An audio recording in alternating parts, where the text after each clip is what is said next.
In today's video, I will explain why children can have stiff shoulder and stiff neck. I will explain why that happens. You are looking human body from posterior view, and this is profile view. Actually, this is neutral position of neck and head. This is head face and this is head, right? Your head and face are sitting on cervical spines, right? Cervical spines like this. Cervical spines have natural curve like this, and cervical spines become thoracic spines like this, right? This is neutral position. Now, why can children have stiff shoulder and stiff neck?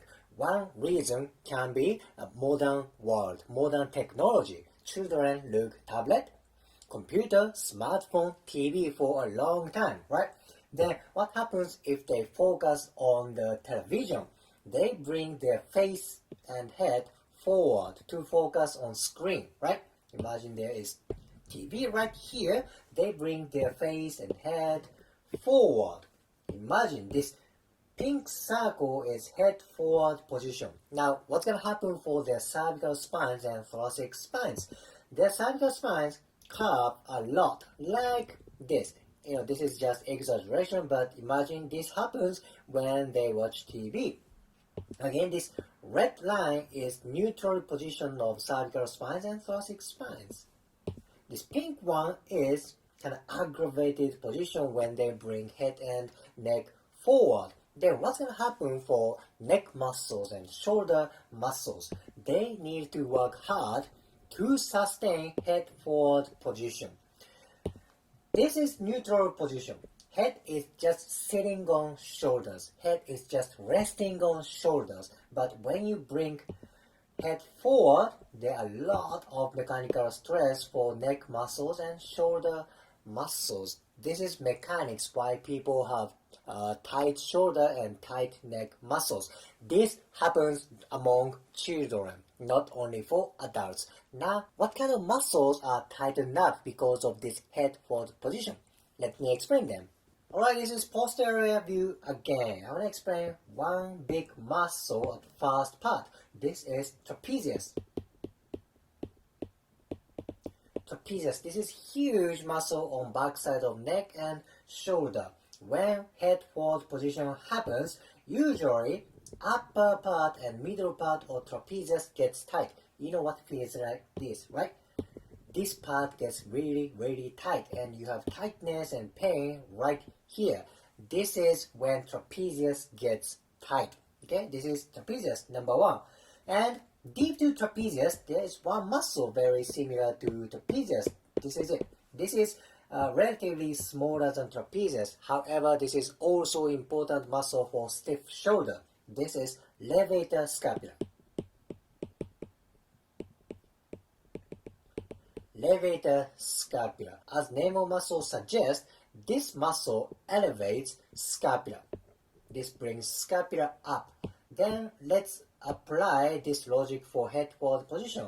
When your head is brought to forward, cervical spine goes like this, and maybe your scapula goes a little bit higher.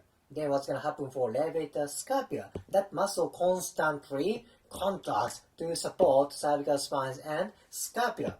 That is why your levator scapula easily gets tight. Same thing for trapezius. Trapezius and levator scapula easily get tight because of head forward position. These two muscles are highly related for head forward position and stiff shoulder. Actually, other shoulder muscles are also important. Let me focus on this muscle. This is rhomboid. Rhomboid. This muscle attaches to spines plus scapula. What's going to happen if this muscle gets tight? That inhibits movement of spines and movement of scapula. Actually, movement of scapula is also important for stiff shoulder. Why is that? When your scapula does not move, your shoulder does not move. Vice versa, if your shoulder doesn't move, your scapula doesn't move. What happens if scapula doesn't move? What's going to happen for muscles around scapula? They get tight. If muscles don't move, they get tight. Does it make sense? So if these kind of muscles around scapula get tight, that inhibits movement of scapula. So it's like rhomboid, levator scapula, trapezius. If these muscles get tight, scapula doesn't move. Thus, related structure do not move. Very important. Now let's go to anterior view. Alright, this is anterior view. One more important muscle for stiff shoulder and head forward position. That's this one. This is pectoralis minor, also known as pec minor. This is freaking important. This is also important muscle. Again, this is profile view. Where is pec minor? Pec minor runs like this. This muscle connects ribcage and scapula. It's running like this. If this muscle contracts, the force vector is going like this. This vector brings scapula and shoulder kind of inward. Yes, this muscle brings upper extremity inward. What's going to happen for shoulder position? They tend to bring to round shoulder. Yep, round shoulder. Then what's going to happen for cervical spines? Its curve becomes very curvy, literally. Then you focus on computer, what's going to happen? Your pec minor gets shortened because of round shoulder position. Cervical spines get more curved. Then your head and face forward position. Then what's going to happen? Then trapezius, levator scapula, these muscles get tight. Thus, flexibility of pec minor is freaking important for backside tightness. Yep, pec minor is on anterior part. However, its mechanics is very important for stiff shoulder and neck muscles. This is reason why even children can have stiff neck and stiff shoulder. One big reason is from modern technology, looking on computer, looking on tablet, looking on smartphone. So I hope you can apply today's anatomy to do self-care for your children, to do a stretching for your children, maybe for yourself.